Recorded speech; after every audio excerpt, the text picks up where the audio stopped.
नमस्कार साथियों, स्वागत है आपका हमारे YouTube चैनल जीएस नीति में। दोस्तों, आपसे निवेदन है कि यदि आप हमारे चैनल पे नए हैं तो चैनल को ज़रूर सब्सक्राइब करें और यदि आपने पहले की क्लास नहीं देखी हैं तो उन्हें ज़रूर देखें, क्योंकि इससे जो है वो कॉन्सेप्ट जो है वो लिंक होता चला जाएगा और आपको समझने में बहुत ही आसानी होगी। हम पढ़ रहे हैं एंशिएंट हिस्ट्री। एंशिएंट हिस्ट्री में हमने सबसे पहले देखा था पाषाण काल। पाषाण काल के बाद हम लोग आ गए हड़प्पा काल पे। हड़प्पा काल में हमने सारी चीज़ें देखी थी कि उसका विकास कैसे हुआ, हड़प्पा सभ्यता की खोज कैसे हुई, उसका नामकरण कैसे हुआ और साथ ही साथ हड़प्पा सभ्यता में जो भी महत्वपूर्ण स्थल थे उनसे कौन कौन से साक्ष्य या सामग्रियाँ हमें मिली थी। ये सारी चीज़ें हम लोगों ने देख लिया था। आज हम देखने वाले हैं हड़प्पा सभ्यता में व्यापार की शुरुआत कैसे होती है। व्यापार भी हम लोगों ने उस दिन देखा था थोड़ा सा, लेकिन उसके आगे आज कंटिन्यू करेंगे और थोड़ा सा सही से इसे समझेंगे कि व्यापार की शुरुआत हुई कैसे हड़प्पा सभ्यता में। इसके बाद हम देखेंगे उसके सामाजिक जीवन को, धार्मिक जीवन को और हड़प्पा सभ्यता के पतन को। उसके बाद ही हमारा टॉपिक जो है वो खत्म हो जाएगा, फिर हम अगले टॉपिक पे चलेंगे। तो चलिए शुरू करते हैं। देखिए, हम हड़प्पा सभ्यता में जो व्यापार आपको पढ़ाने वाले हैं, इसके पहले हम आपको जब ये टॉपिक शुरू करेंगे तो हम थोड़ा सा नवपाषाण काल की तरफ आपको लेके चलेंगे कि आपकी जो पृष्ठभूमि है वो एक तरह से तैयार रहे, ताकि उस पे जब इस चीज़ को पढ़ें तो बहुत आसानी से समझ में आए और उससे जोड़ सकें कि हाँ, कैसे ये धीरे धीरे जो है संस्कृति सभ्यता बनती चली जा रही है और जो आदिमानव था वो कैसे धीरे धीरे मानव के रूप में और एक डेवलप मानव के रूप में, एक तकनीकी मानव के रूप में विकसित होता चला जा रहा है। तो चलिए हम शुरू करते हैं। हड़प्पा सभ्यता में व्यापार। तो व्यापार की शुरुआत हुई कैसे होगी, इसको देखते हैं पहले। तो आपको पता है कि नवपाषाण काल में या पाषाण काल में कृषि अधिशेष तो आ ही नहीं रहा था, अधिशेष उत्पादन तो हो ही नहीं रहा था। जो आदिमानव था वो किस पे जीवित था? शिकार और पशुपालन पे जीवित था। लेकिन उच्च पूरा पाषाण का मध्य पाषाण काल तक आते आते जो जलवायु है उसमें परिवर्तन होना शुरू हो गया और वो जलवायु धीरे धीरे नवपाषाण काल तक आते आते ऐसी जलवायु हो गई जिसमें कृषि करना बहुत ही अनुकूल था और बहुत ही आसान था। उसमें कृषि उत्पादन की जो क्षमता थी वो काफ़ी थी।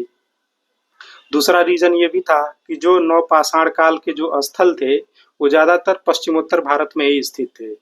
पश्चिमोत्तर भारत से तात्पर्य है सप्त सैंधव प्रदेश से। तो आपको पता है कि जहाँ नदियाँ होती हैं वहाँ जलोढ़ मैदान का विकास भी बहुत अच्छे ढंग से होता है और वो ज़मीन जो होती है, जलोढ़ मैदान का जो क्षेत्र होता है काफ़ी उपजाऊ होता है। वहाँ पे जो कृषि होती है वो काफ़ी उपजाऊ होती है, वहाँ पे ज़्यादा उत्पादन होता है। परिस्थितियाँ सेम यही थी एकदम। इसलिए नवपाषाण काल में कृषि शुरू हुई थी, लेकिन अभी वहाँ पे अधिशेष उत्पादन नहीं आ रहा था। लेकिन जैसे ही हम आएंगे हड़प्पा सभ्यता में जब आएंगे तो यहाँ का जो मानव था हड़प्पा सभ्यता का, वो कृषि करेगा और साथ में अधिशेष उत्पादन करेगा। तो यहाँ पे जब अधिशेष उत्पादन आने लगा तो उसका रीज़न ये भी था कि अगर हम नवपाषाण काल में देखें तो वहाँ पे कृषि उपकरण जो थे वो इतने विकसित नहीं थे जिससे हम ज़मीनों को खोद सकें और उसमें मतलब अनाज को बहुत अच्छे ढंग से उगा सकें। लेकिन यहाँ तक आते आते हमें धातु का ज्ञान हो चुका था। आपको पता है कि तांबा से हम परिचित हो चुके थे और जो हड़प्पा काल के लोग थे वो तांबा और टीन मिलाकर कांसा बनाना सीख लिए थे, जो तांबे की तुलना में काफ़ी मजबूत होता था और उससे कृषि उपकरण बनाना और कृषि करना काफ़ी मतलब अच्छा साबित हुआ। उससे कृषि अधिशेष आने लगा। एक तो ये रीज़न था कि कृषि उपकरण जो है वो बेहतर हो गए हड़प्पा सभ्यता में। फिर दूसरा रीज़न ये था कि हड़प्पा सभ्यता का भी जो क्षेत्र है वो देखेंगे कि जो नवपाषाण काल का क्षेत्र था सेम वही क्षेत्र ये भी है, यानी सप्त सैंधव प्रदेश ही है हड़प्पा काल का जो क्षेत्र है।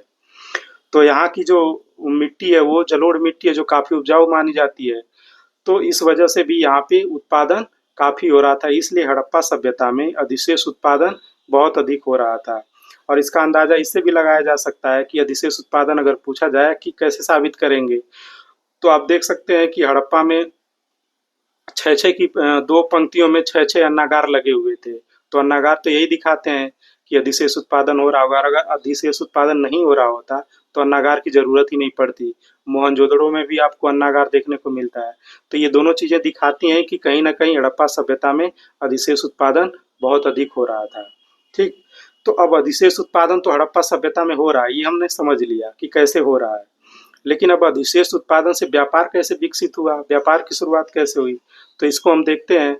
तो आपको पता है कि जब अधिशेष आएगा किसी क्षेत्र में, मान लीजिए ये कृषि है और कृषि में हमें अधिशेष उत्पादन देखने को मिल रहा है।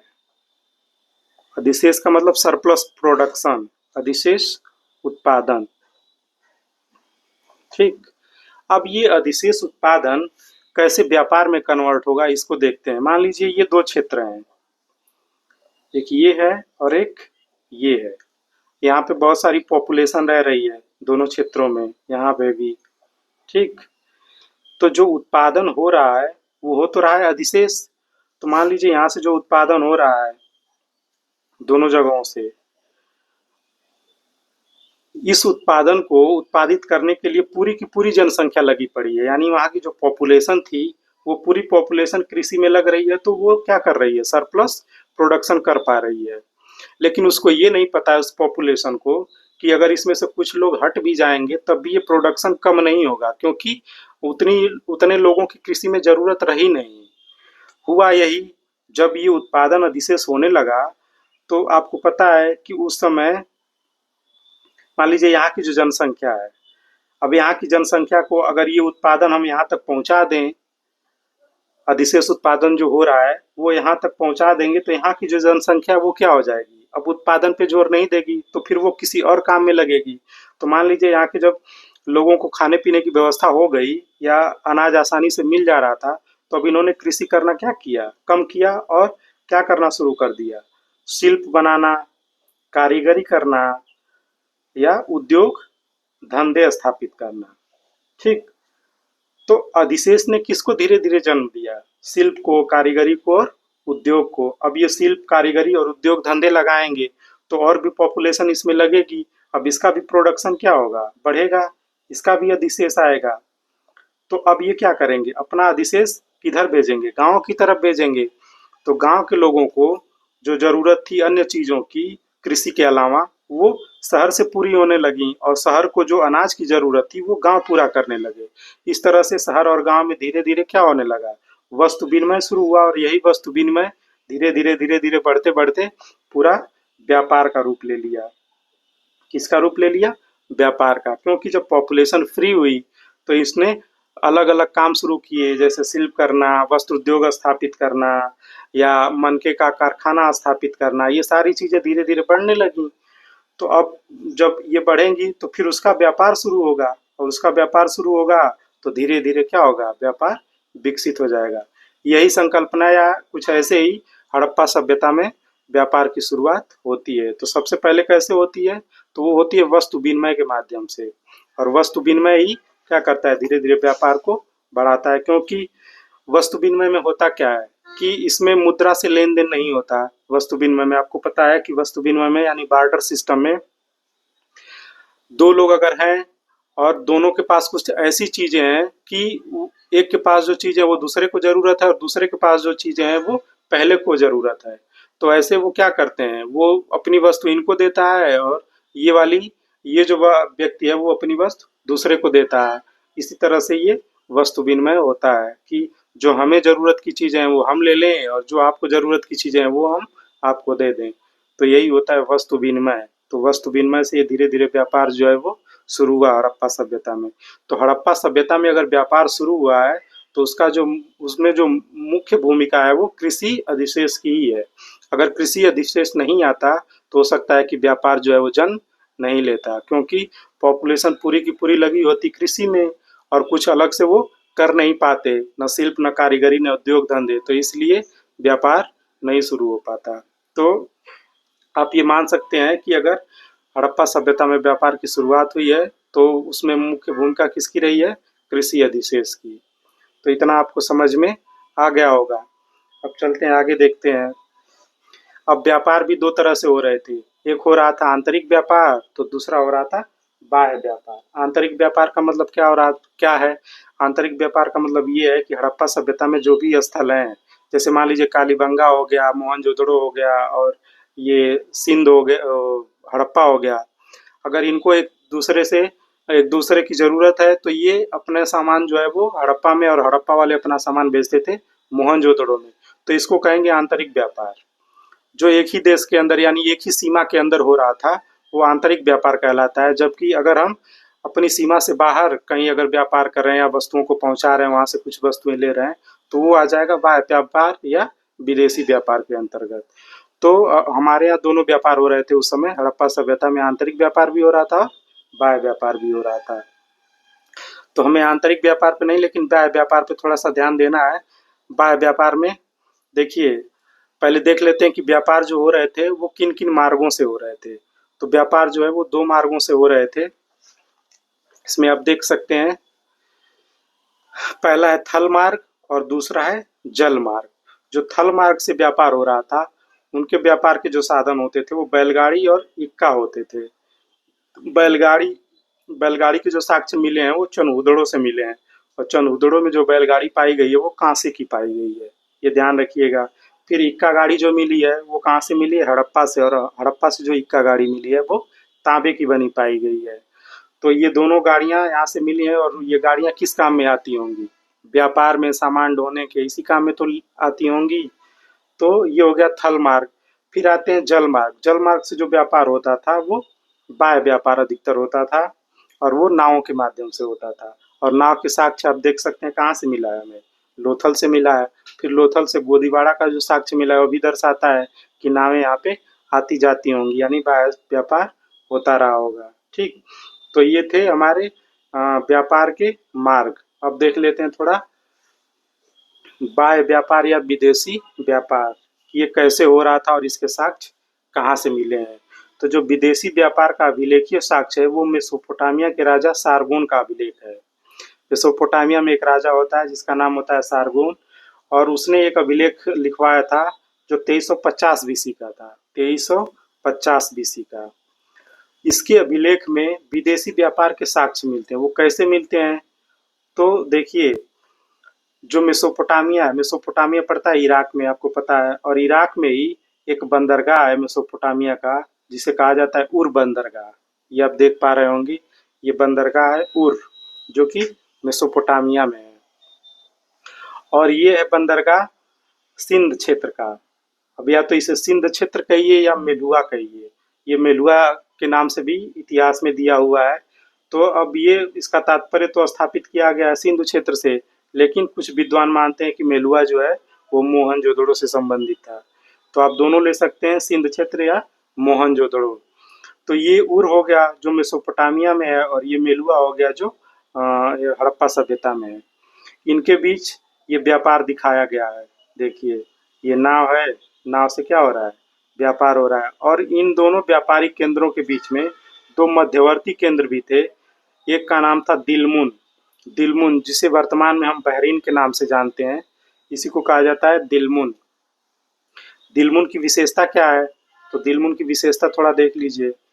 दिलमुन जो है, इसे सुमेरियाई अभिलेखों में या मेसोपोटामिया के अभिलेख में इसे साफ सुथरा नगर कहा गया है, दिलमुन को। साथ ही इसे हाथियों का देश कहा गया है। हो सकता है यहाँ पे हाथी ज़्यादा रहे हों, तो इसलिए हाथियों का देश कहा गया। फिर सूर्योदय का देश कहा गया। अब सूर्योदय का देश पता नहीं क्यों कहा गया, हो सकता है कि यहाँ सूर्य पहले दिखता हो, लेकिन ऐसा तो है नहीं अगर भूगोल के से दृष्टिकोण से देखें तो ये चीज़ें जो हैं दिलमुन के बारे में, दिलमुन की विशेषताएं, इनको ध्यान रखिएगा। फिर जो दूसरा व्यापारिक केंद्र है या जो मध्यवर्ती केंद्र है वो है माकन। और माकन को हम वर्तमान में ओमान के नाम से जानते हैं। इस नाम से ओमान, ओमान जो है ओमान की खाड़ी में ही स्थित है। वो एक देश है इस समय, ठीक, गल्फ कंट्री का, यानी फारस की खाड़ी का एक देश है। तो हमने इसको ऐसे मतलब चित्र के रूप में दिखाया कि व्यापार कैसे हो रहा था।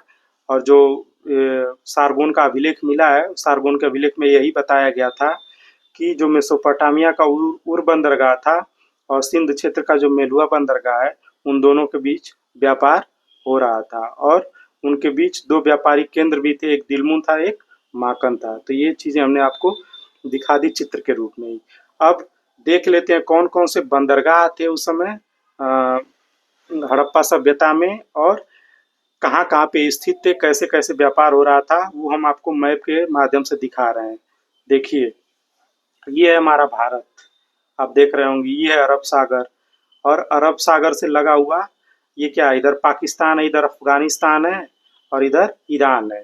ठीक, यानी अफगानिस्तान के पश्चिम में जाएंगे तो ईरान, ईरान के उत्तर में जाएंगे तो मेसोपोटामिया, फिर मेसोपोटामिया के दक्षिण पश्चिम में आएंगे तो सऊदी अरब है, और सऊदी अरब के ठीक दक्षिण में आएंगे तो पश्चिम में यमन है और पूर्व में ओमान है। ये आप देख पा रहे होंगे। और ये बीच में जो है ये फारस की खाड़ी है, इसे फारस की खाड़ी या पर्सियन गल्फ के नाम से भी जानते हैं। ये दोनों नाम याद रखिएगा, पर्सियन गल्फ या फारस की खाड़ी। ठीक, तो और देशों का जो क्रम है वो भी थोड़ा याद रखिएगा कि अफगानिस्तान के पश्चिम में स्थित है ईरान, ईरान के उत्तर में है इधर मेसोपोटामिया, उत्तर पश्चिम में आप कह सकते हैं। फिर मेसोपोटामिया के दक्षिण पश्चिम में है सऊदी अरब, सऊदी अरब के दक्षिण में यानी पश्चिम में जो है यमन है और पूर्व में क्या है, ओमान है।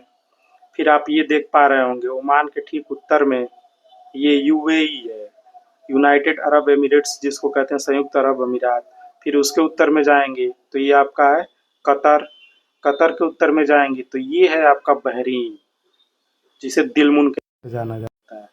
तो जो बहरीन है वो किससे सीमा बनाता है, तो ये बनाएगा आपका कतर से और सऊदी अरब से, और फारस की खाड़ी के तट पर अवस्थित है। तो यही है बहरीन, जो कि पश्चिम में, फारस की खाड़ी में पश्चिमी तट पर अवस्थित है, ये ध्यान रखिएगा। इसी को दिलमुन कहा गया था, इतिहास में इसे क्या कहा गया है, दिलमुन कहा गया। और ये मेसोपोटामिया का उर बंदरगाह है। तो यहाँ से व्यापार होता था उर बंदरगाह से, कहाँ, सिंध क्षेत्र के लिए। यानी ये जो ये पूरा का पूरा हड़प्पा सभ्यता है, यहाँ तक व्यापार ये चल रहा था। तो चाहे आप इस पूरे क्षेत्र को ले लीजिए, इस पूरे क्षेत्र को ही कहा जाता था मेलुआ, या फिर केवल मोहनजोदड़ो को ले लीजिए जो यहाँ पे लगभग स्थित है, तो उसको हम क्या नाम है, मेलुआ नाम से भी जान सकते हैं। ये चीजें हैं। अब इसमें देख लीजिए, अब हम अगर यहाँ से लोथल से व्यापार कर रहे हैं तो लोथल से अरब सागर होते हुए अपनी नाव से हम पहुंचेंगे। ऐसे जो बीच में मध्यवर्ती केंद्र हैं, जैसे ओमान हो गया, ओमान के बाद हम यूएई में रुके, फिर इधर कतर में रुके, फिर इधर कहाँ जाएंगे, बहरीन यानी दिलमुन में रुके, फिर इधर से हम चले जाएंगे उर यानी मेसोपोटामिया। तो ऐसे चल के ये व्यापार होता था। इसमें देख लीजिए कौन कौन से बंदरगाह नगर हैं। तो हमने आपको काफ़ी चीज़ें कल भी बताई थी, जैसे ये कतर, सॉरी, कुवैत, कुवैत में हमने आपको बताया था यहाँ पे फैलका द्वीप अवस्थित है। कौन सा द्वीप, फैलका, तो वो यहीं पे अवस्थित है कुवैत में। ये सब कल हमने आपको बताया था। और फिर इधर आप आएंगे जब हड़प्पा सभ्यता में, तो कौन कौन से बंदरगाह नगर हैं, तो आप देख सकते हैं ये सूतका गेंडो, जो सबसे पश्चिमी हड़प्पा सभ्यता का स्थल है। फिर उसके पूरब में आएंगे तो आपको मिलेगा बालाकोट, उसके पूरब में आएंगे तो उसी से लगा हुआ है अलादीनो। ये सब मकरान तट पे अवस्थित है, इस तट को मकरान तट के नाम से जाना जाता है। तो ये सब के सब मकरान तट पे अवस्थित हड़प्पा सभ्यता के बंदरगाह हैं। तो ये चीज़ें, और ये देख रहे होंगे खंबात की खाड़ी पे स्थित है लोथल। तो ये लोथल हो गया, इधर अलादीनो हो गया, ये हो गया बालाकोट, ये हो गया सुतका गेंडोर। फिर इधर आ जाएंगे तो ये है ओमान, जिसको माकन के नाम से जाना जाता था।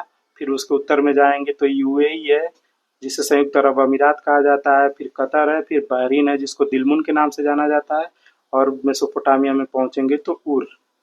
तो ये सारे इसके व्यापारिक केंद्र हैं, यही क्षेत्र। फिर आप इधर आ जाएंगे मिस्र में, इजिप्ट में, तो वो अफ्रीका महाद्वीप में है। यहाँ से यहाँ भी व्यापार हो रहा था हड़प्पा सभ्यता से। तो इधर से होके जहाजें जाती थी, किससे, लाल सागर से होते हुए, स्वेज नगर से होते हुए जाती थी। ये सीनई प्रायद्वीप है। ठीक, तो ये इसके मतलब हड़प्पा सभ्यता में कैसे कैसे व्यापार हो रहे थे और व्यापार बंदरगाह कौन कौन से थे, ये सारी चीज़ें हमने आपको दिखा दी।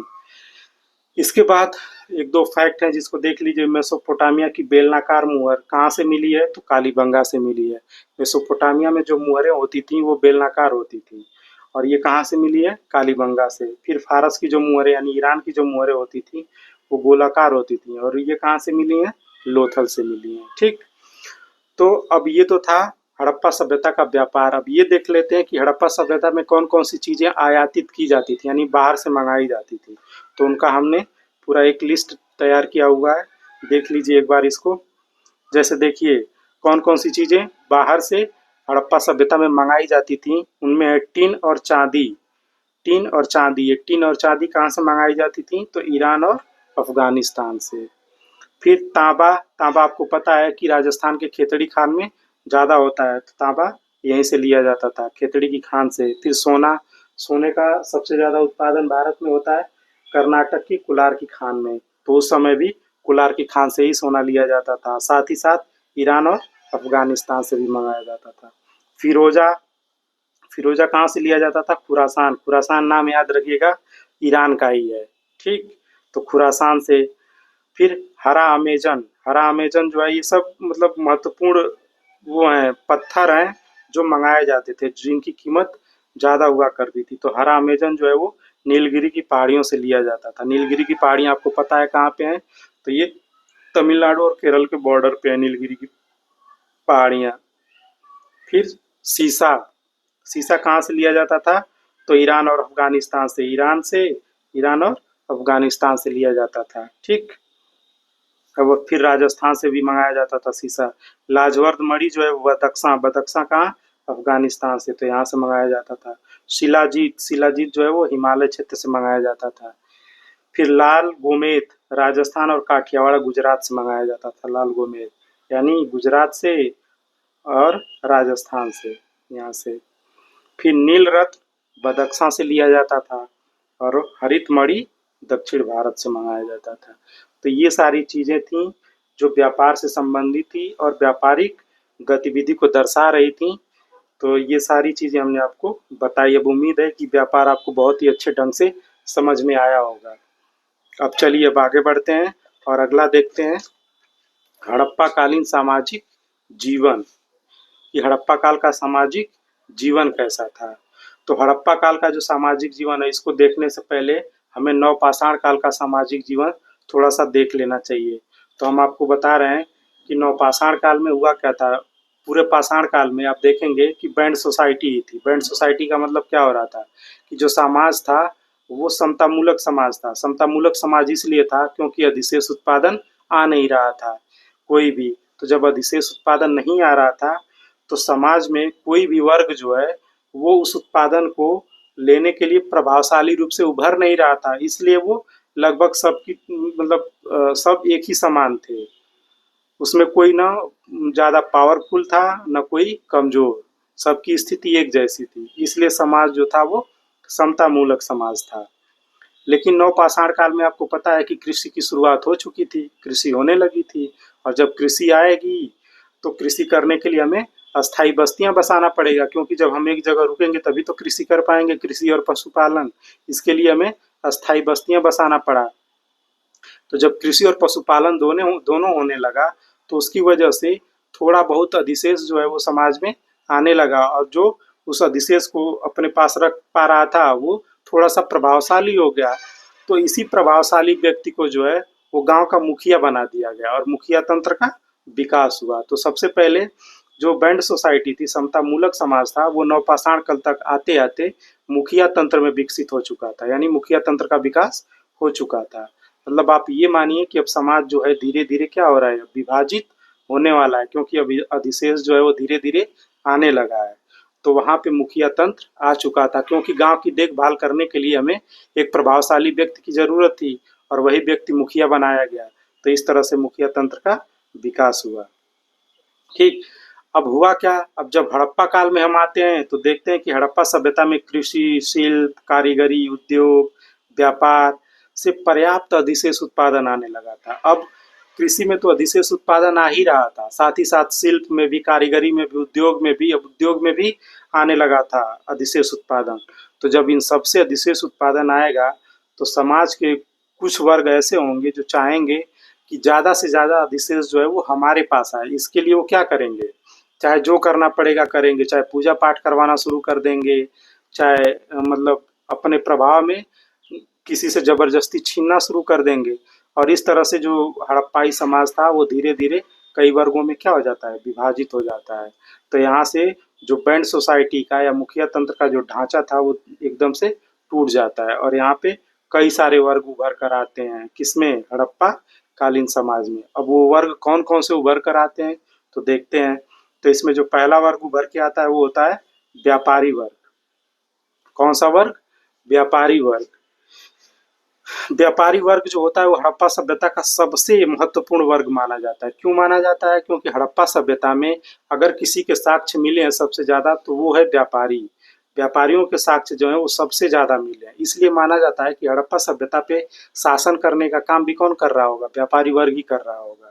तो जो व्यापारिक गतिविधियाँ थीं वो बहुत ज़्यादा थीं और उससे जुड़े जो साक्ष्य थे वो भी बहुत ज़्यादा मिले हैं, इसलिए व्यापारियों की महत्वपूर्ण भूमिका बताई जाती है। तो ये हो गया व्यापारिक वर्ग।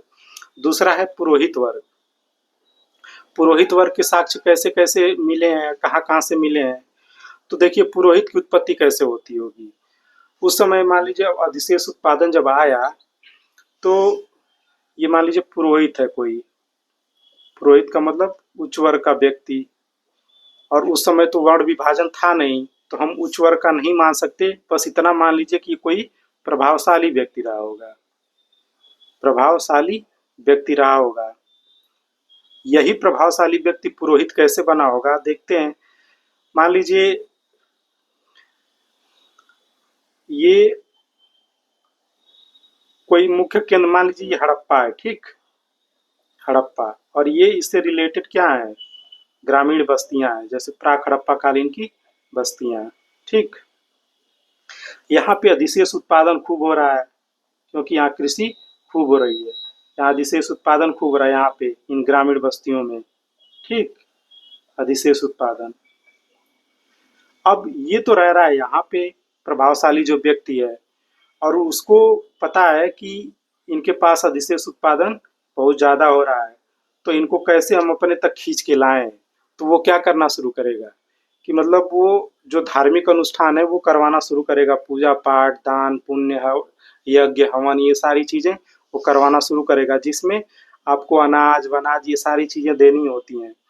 तो जब ये प्रभावशाली व्यक्ति ये काम शुरू करेगा तो आप अपने पास से जो भी चीज़ें हैं दान पुण्य करने वाली, अनाज वगैरह जो भी है वो लेके आप पहुँचेंगे। तो इस तरह से जो ग्रामीण क्षेत्र से अधिशेष था वो धीरे धीरे खींच के कहाँ आने लगा, अब एक केंद्र में आने लगा, और एक केंद्र में आने लगा तो धीरे धीरे यहाँ पे अब जब केंद्र में आएगा तो यहाँ से फिर क्या होगा, उसका व्यापार शुरू होगा, और जब व्यापार शुरू होगा तो एक तरह से यहाँ से नगरों का विकास भी शुरू हो जाएगा। तो ये भी माना जाता है कि जो पुरोहित वर्ग होता है वो नगरों के विकास में महत्वपूर्ण भूमिका निभाता है। दूसरी बात, अब जब ये धीरे धीरे अनुष्ठानिक कार्य करवाएगा यही व्यक्ति धीरे धीरे क्या हो जाएगा, पुरोहित बन जाएगा, और इस तरह से पुरोहित का क्या हो गया, शुरुआत होती है हड़प्पा सभ्यता में। अब पुरोहित के साक्ष्य कहाँ कहाँ से मिले हैं तो देखते हैं, पुरोहित के साक्ष्य कहाँ कहाँ से आपको देखने को मिलते हैं। पहला मिलता है मोहनजोदड़ो। मोहनजोदड़ो में कैसे साबित करेंगे कि पुरोहित रहा, तो वहाँ एक दाढ़ी वाले पुजारी की मूर्ति मिली है जो तिपतिया अलंकरण ओढ़े हुए है। तो इनको कहा जाता है कि ये मतलब क्या नाम, पुरोहित रहे होंगे, जिनको योगी कहा गया था। फिर एक महास्नानागार वहीं पाया गया है मोहनजोदड़ो में। तो महास्नानागार में जब आप जाएंगे तो वहाँ पे महास्नानागार जो था, आपको पता है कि वो एक धार्मिक स्थल था, और धार्मिक स्थल पे धार्मिक अनुष्ठान कराने के लिए किसकी जरूरत पड़ेगी, पुरोहित की। तो इसलिए वहाँ भी पुरोहित आपको मिल सकते हैं। साथ ही साथ लोथल में और कालीबंगा में हवन कुंड मिले हैं, तो हवन कुंड में वो जो भी हवन करवाने का काम कर रहा होगा वो कौन कर रहा होगा, पुरोहित कर रहा होगा, तो वहाँ भी आपको पुरोहित मिल सकते हैं। तो इसलिए ये पुरोहित के साक्ष्य माने जा रहे हैं, मोहनजोदड़ो और लोथल कालीबंगा से पुरोहित के साक्ष्य मिलते हैं। इसके बाद हम देखते हैं शिल्पी, शिल्पी या कारीगर। तो जो पॉपुलेशन कृषि से मुक्त हुई वो शिल्प का काम करने लगी, कारीगरी का काम करने लगी, इसलिए धीरे धीरे शिल्प का विकास हुआ। शिल्प में भी अधिशेष उत्पादन आया और वो अधिशेष उत्पादन व्यापार में या व्यापार को बढ़ावा देता है या व्यापार में सहयोग करता है। फिर श्रमिक वर्ग के भी साक्ष्य मिले हैं। तो श्रमिक वर्ग के साक्ष्य कहाँ से मिले हैं, तो मोहनजोदड़ो में एक श्रमिकों का बैरक बनाया गया था, तो उस बैरक को देख के ये बताया जा सकता है कि श्रमिक वर्ग रहा होगा। और सबसे लास्ट वर्ग है योद्धा। योद्धा वर्ग का जो चित्रण मिला है वो मोहरों पे मिला है, लेकिन ये मतलब इसकी भूमिका बहुत ही कम रही होगी, इसलिए आपको इस पे ध्यान ज़्यादा नहीं देना है। फिर जो समाज रहा होगा वो कैसा रहा होगा, संयुक्त परिवार समाज माना जाता था, और मातृसत्तात्मक। मातृसत्तात्मक इसलिए माना जाता था क्योंकि उस समय स्त्री से संबंधित मूर्तियाँ बहुत मिली हैं, मृण मूर्तियाँ बहुत मिली हैं, इसलिए माना जाता है कि जो समाज था वो स्त्री प्रधान समाज रहा होगा और स्त्रियाँ जो हैं समाज की प्रधान अंग रही होंगी। एस.आर. राव तथा डी.एच. गार्डन के अनुसार हड़प्पा काल में दास प्रथा भी प्रचलित थी। इनके अनुसार एस.आर. राव तथा डी.एच. गार्डन के अनुसार हड़प्पा काल में दास प्रथा प्रचलित थी। तो ये तो हमने आपको बताया हड़प्पा कालीन समाज। इसके पहले हमने देखा हड़प्पा सभ्यता का व्यापार। तो उम्मीद है दोस्तों ये आपको बहुत अच्छे ढंग से समझ में आया होगा और इसके आगे अब हम आपको अगली क्लास में बताएंगे। इसमें हम आपको बताएंगे राजनीतिक संरचना, उनके हड़प्पा सभ्यता काल की जो भी धार्मिक विशेषताएं हैं वो पढ़ेंगे। उसके बाद कला देख लेंगे और कला के बाद फिर हम देखेंगे हड़प्पा सभ्यता का पतन। तो इस तरह से हम आगे बढ़ेंगे और आप भी खूब बढ़िया से रिवीजन करते रहिए, क्योंकि ये देखिए जो हमने नोट्स बनाया है इसमें अब आपको लगभग सारे प्री के पॉइंट्स मिल जाएंगे। इसलिए अगर आप इसको कायदे से रिवाइज कर जाते हैं तो आपका काफ़ी चीज़ जो है वो तैयार हो जाएगा। बहुत ज़्यादा आपको इधर उधर हाथ पैर मारने की ज़रूरत नहीं पड़ेगी। इसलिए आप इस पे विश्वास रखें और निश्चिंत होकर पढ़ाई करें। और साथ ही अगर हमारे चैनल पे नए हैं तो चैनल को सब्सक्राइब ज़रूर करें और अगर आपको वीडियो पसंद आए तो हमें कमेंट में ज़रूर बताएं और जो भी सुझाव हो ज़रूर दें। धन्यवाद दोस्तों।